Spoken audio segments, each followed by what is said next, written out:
Hello friends, आज हम Hindi grammar में जानेंगे लिंग। तो देखिए, लिंग जिसे कि संज्ञा के विकारक तत्व के रूप में जाना जाता है। सबसे पहले हम जानते हैं कि विकारी शब्द कौन कौन से हैं। देखिए, संज्ञा, सर्वनाम, विशेषण, क्रिया। ठीक है, में विकार उत्पन्न करने वाले कारकों को विकारक कहते हैं। और ये विकार किससे उत्पन्न होते हैं? लिंग, वचन, कारक, काल, वाच्य से शब्द के रूप में परिवर्तन होता है। ठीक है, और फ्रेंड्स आप ये एक चीज़ और याद रखना कि संज्ञा के विकारक कौन कौन से हैं। ये क्वेश्चन आता है कि संज्ञा के विकारक है निम्न में से, तो आप याद रखना लिंग, वचन, कारक, ये तीनों किसके विकारक हैं? संज्ञा के। सबसे पहले जानते हैं आप पढ़ते हैं हम लिंग के बारे में। तो देखिए, लिंग शब्द का अर्थ होता है चिन्ह या पहचान। क्या अर्थ होता है लिंग का? अर्थ चिन्ह या पहचान। व्याकरण के अंतर्गत लिंग उसे कहते हैं जिसके द्वारा किसी विकारी शब्द के स्त्री या पुरुष जाति का होने का बोध होता है। ठीक है, व्याकरण के अंतर्गत लिंग किसे कहते हैं? जिसके द्वारा विकारी शब्द के हमें इस चीज का बोध हो कि उसमें वो स्त्री है या पुरुष है। अगर इसके आप जानते हैं कि लिंग कितने प्रकार के होते हैं, तो देखिए हिंदी भाषा में लिंग दो प्रकार के होते हैं। सिंपल सा क्वेश्चन आ जाता है कि हिंदी भाषा में लिंग कितने प्रकार के हैं। तो देखिए, लिंग दो प्रकार के हैं। पहला है पुल्लिंग और दूसरा है स्त्रीलिंग। अब जानते हैं पुल्लिंग किसे कहते हैं? जिसके द्वारा किसी विकारी शब्द की पुरुष जाति का बोध होता है उसे पुल्लिंग कहते हैं। जैसे कि गोविंद, अध्यापक, मेरा, काला, जाता। तो इससे ये किसके हैं? ये पुल्लिंग का उससे बोध हो रहा है। स्त्रीलिंग जिसके द्वारा किसी विकारी शब्द की स्त्री जाति का बोध होता हो उसे स्त्रीलिंग कहते हैं। जैसे कि सीता, अध्यापिका, मेरी, काली, जाति। अब हम जानेंगे लिंग की पहचान हम कैसे करें। हम बिना लिंग के शब्दों को रटे हुए हम तुरंत उसे ऐसी कौन सी ट्रिक है जिसके द्वारा हम लिंग को तुरंत पहचान लेंगे। तो आज हम ट्रिक के माध्यम से हम लिंग को जानेंगे। तो देखिए, कुछ शब्द ऐसे हैं जो हमेशा पुल्लिंग में प्रयोग किए जाते हैं, कुछ शब्द ऐसे हैं जो हमेशा स्त्रीलिंग में प्रयोग किए जाते हैं। सबसे पहले जानते हैं हम प्राणीवाचक पुल्लिंग। तो देखिए, जिसमें जीवन होता है, प्राणीवाचक और अप्राणीवाचक में क्या अंतर है? प्राणीवाचक का मतलब है सजीव, जिसमें जीवन होता है, जैसे कि आदमी, गाय, कुत्ता, सांप, कबूतर आदि किस में आ जाएंगे? प्राणीवाचक में। और अप्राणीवाचक में क्या आ जाएगा? जिसमें जीवन नहीं होता है, जैसे कि पुस्तक, चित्र, फल, सब्जी, कमीज, गाजर, आलू, जितने भी अपने फल फ्रूट और इनके नाम है पहाड़ों के, जी किस में आ जाएंगे? अप्राणीवाचक में आ जाएंगे। तो देखिए, प्राणीवाचक पुल्लिंग संज्ञाएं कौन कौन सी हैं? पुरुष, आदमी, मनुष्य, लड़का, शेर, चीता, हाथी, कुत्ता, घोड़ा, बैल, बंदर, पशु, खरगोश, गैंडा, मेंढक, सांप, मच्छर, तोता, बाज, मोर, कबूतर, कौवा, उल्लू, खटमल और कछुआ। ठीक है, जिन्हें लगभग सभी लोग जानते हैं कि ये पुल्लिंग है। अब जानते हैं हम अप्राणीवाचक पुल्लिंग संज्ञाएं। तो देखिए, निम्न संज्ञाएं सदैव तो देखिए, अप्राणीवाचक पुल्लिंग संज्ञाएं, निम्न संज्ञाएं सदैव पुल्लिंग में ही प्रयुक्त होती हैं। जैसे कि पर्वतों के नाम। फ्रेंड्स, पर्वतों के जितने भी नाम हैं वो आपके सदैव हमेशा पर्वतों के नाम पुल्लिंग में ही प्रयोग किए जाएंगे। इसमें आपको रटने की कोई ज़रूरत नहीं है। अगर आपको पर्वत का नाम दिखाई देता है आप तुरंत टिक कर देना ये पुल्लिंग है। महीनों के नाम, आपके महीने, आपके भारतीय महीने, अंग्रेजी महीने, जितने भी नाम हैं सारे महीने किस में आते हैं? पुल्लिंग में आते हैं। ठीक है ना, इसमें कोई भी स्त्रीलिंग नहीं है। तो अगर आपको मंथली नाम दिखे, चाहे हिंदी में पूछा हो चाहे इंग्लिश में पूछा हो, तो आप उनके तुरंत टिक किस में करोगे? आप पुल्लिंग में। दिन या बारों के नाम, जो आपके सोमवार से लेकर संडे तक, रविवार तक के जो बार हैं वो सभी बार आपके किस में आएंगे? पुल्लिंग में आएंगे। देशों के नाम, जितने भी आपके देशों के नाम है, बस एक श्रीलंका इसमें अपवाद है क्योंकि श्रीलंका स्त्रीलिंग में है। बाकी सारे नाम आपके किस में आते हैं? पुल्लिंग में आते हैं। ग्रहों के नाम, जैसे कि सूर्य, चंद्रमा, मंगल, शुक्र, राहु, केतु, वरुण, यम, जी जितने भी है, बस इसमें जो पृथ्वी इसमें अपवाद है क्योंकि पृथ्वी स्त्रीलिंग में आती है। बाकी सारे ग्रह किस में आते हैं? पुल्लिंग में आते हैं। धातुओं के नाम, जितने भी धातु हैं, बस एक चांदी को छोड़ दो, चांदी के अलावा आपके जितने भी धातु हैं वो सारे आपके पुल्लिंग में आएंगे। चांदी आपकी किस में आती है? स्त्रीलिंग में। जितने भी वृक्षों के नाम हैं, वृक्षों के नाम में बस आप एक इमली को छोड़ दीजिए, बाकी आपके जितने भी वृक्षों के नाम है वो सब आपके पुल्लिंग के अंतर्गत होते हैं। अनाजों के नाम में चावल, गेहूँ, बाजरा, जौ, ज्वार को आप छोड़ दीजिए, ज्वार आपका स्त्रीलिंग है, बाकी सारे अनाज आपके किस में आते हैं? पुल्लिंग में आते हैं। तो देखिए जितने भी आपके अनाज के नाम है, तो चाहे चावल है, गेहूँ है, बाजरा है, जौ है, और लिक्विड है जैसे कि पानी, तेल, घी, शरबत, सिरका, पेट्रोल आदि सब आपके किस में आएंगे? पुल्लिंग में आएंगे। स्त्रीलिंग में आप याद रखना, एक तो आपका ज्वार हो गया, दूसरा आपका ज्वार के अलावा आपकी अरहर और मक्का और चाय। चाय को जैसे अपन सब जानते हैं, चाय किस में आती है? स्त्रीलिंग में आती है। देखिए द्रव्य पदार्थों के नाम है जैसे कि तेल, घी, दूध, शरबत, मक्खन, पानी, ये सब किस में आते हैं? आपके पुल्लिंग में आते हैं। बस लस्सी और चाय आपकी किस में आती है? स्त्रीलिंग में आती हैं। समय सूचक नाम है जैसे कि क्षण, सेकंड, मिनट, घंटा, दिन, सप्ताह, पक्ष, माह, ये सब आपके किस में आएंगे? पुल्लिंग में आएंगे।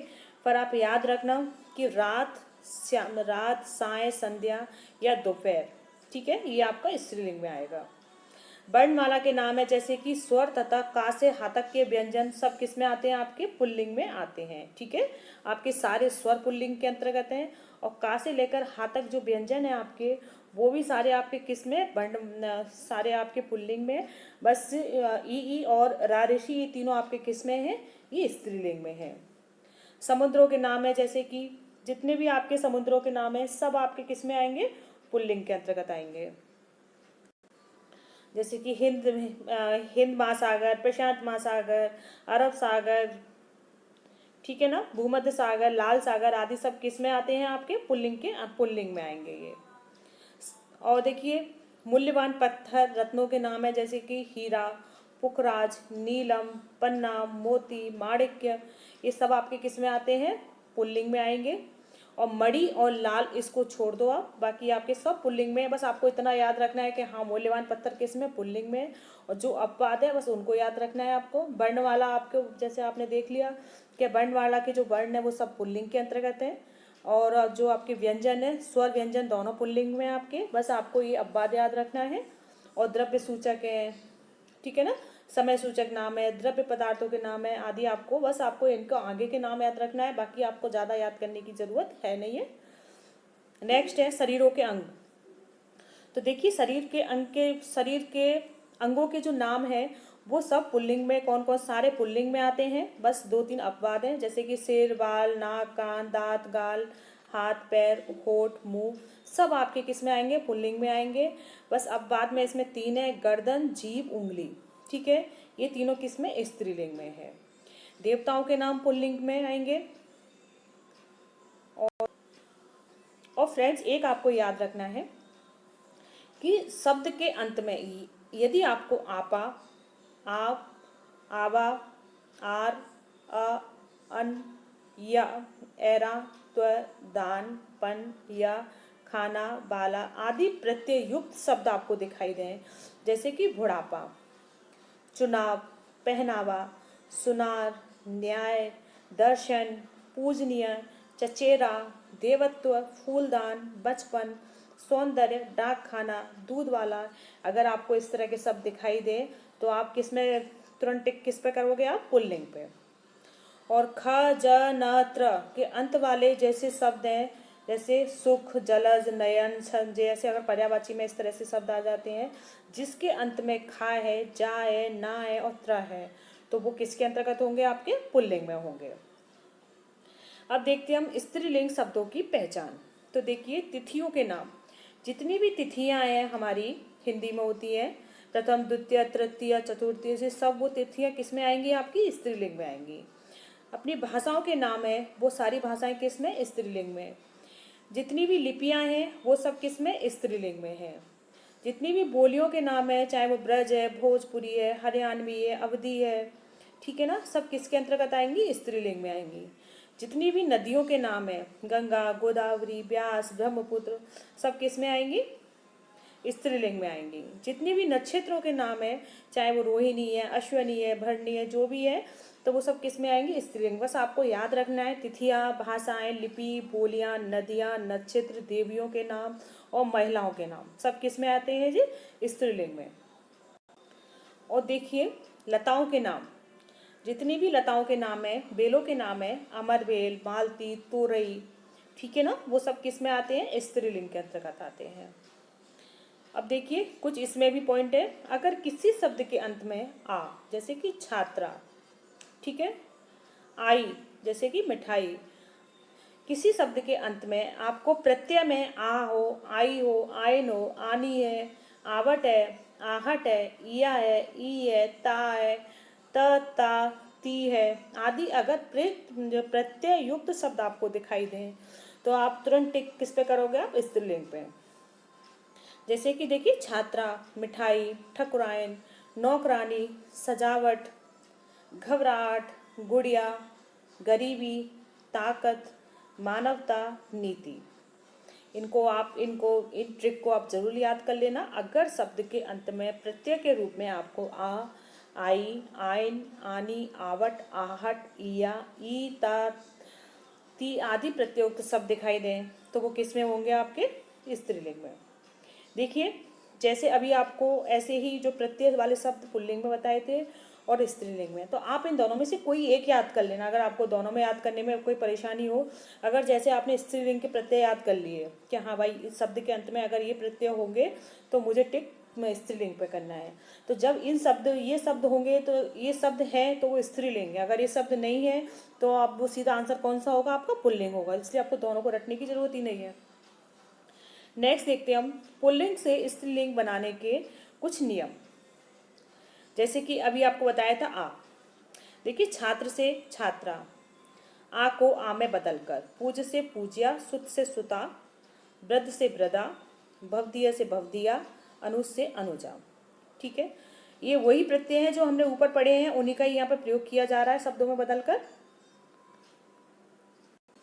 जैसे कि देखिए आ को ई में बदल दिया है, जैसे देव से देवी, ब्राह्मण से ब्रह्माणी, पुत्र से पुत्री, मेढक से मेढकी, गोप से गोपी, दास से दासी। जैसे आ को बड़ी ई में बदल दिया है, नाना से नानी, लड़का लड़की, घोड़ा से घोड़ी, बेटा बेटी, रस्सा से रस्सी, चाचा चाची। जैसे आ को या में बदल दिया है। फ्रेंड्स प्रत्यय वही है जो भी आपको बताए थे, बस इसमें एग्जाम्पल दे दिए हैं।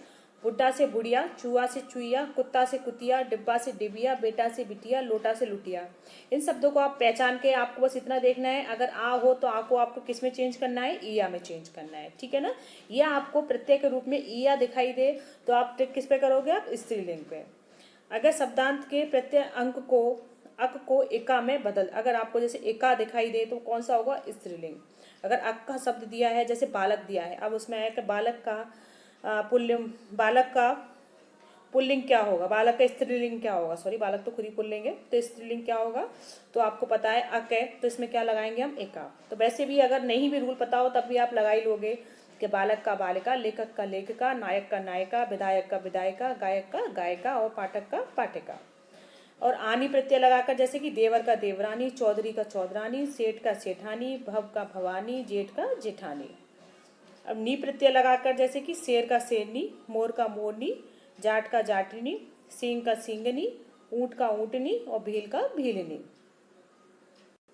इसी तरह से देखिए आप ई के स्थान पर इनी लगाकर, जैसे कि हाथी, हाथी का क्या होता है, हथनी, ठीक है।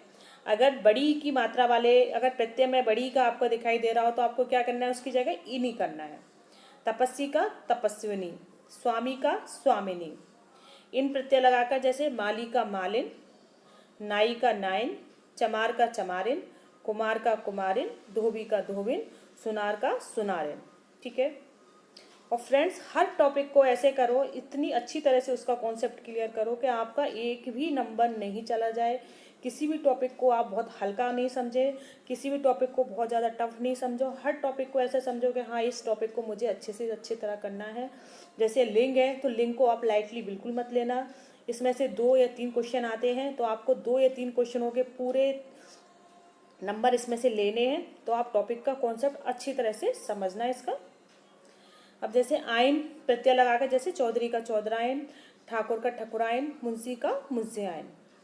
और जैसे कि देखिए बान के स्थान पर बत्ती लगाकर, गुणवान का क्या हो जाएगा, गुणवती, पुत्रवान का पुत्रवती, भगवान का भगवती, बलवान का बलवती, भाग्यवान का भाग्यवती और सत्यवान का सत्यवती। शब्दांत में मान के स्थान पर मति लगाकर, जैसे कि श्रीमान का श्रीमती, बुद्धिमान का बुद्धिमती और आयुष्मान का आयुष्मती। शब्दांत के ता के स्थान पर त्री लगाकर, जैसे कर्ता का कर्त्री, नेता का नेत्री, दाता का दात्री। शब्द के पूर्व में मादा शब्द लगाकर, जैसे कि देखिए खरगोश है, तो खरगोश का अगर पूछते हैं कि खरगोश का स्त्रीलिंग क्या होगा, तो क्या लगाओगे, इसके आगे मादा लगाओगे, जैसे कि मादा खरगोश। भेड़िया का मादा भेड़िया, भालू का मादा भालू।